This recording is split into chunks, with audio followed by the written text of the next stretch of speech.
Wow, this one na hack. I've been waiting. Just with toothpaste, the thing don't go. Wow. Okay, now come, let's go. This one na toothpaste, Abi.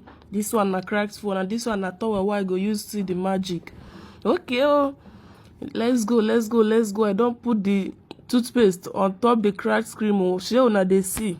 Okay, now I don't use towel. My massager may go inside very well. I know one story, so you dey see am so. Okay.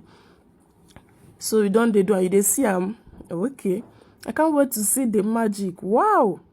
So I been dey spend money since they do the phone where the thing why go just use am dey cheap. No be small thing, no. No be small thing why they see so. Wetin my eyes they see like this? Waiting. Wow. Wow, it worked. Oh my goodness. Wow, this is so beautiful. Wow. Thank you so much for watching. Bye.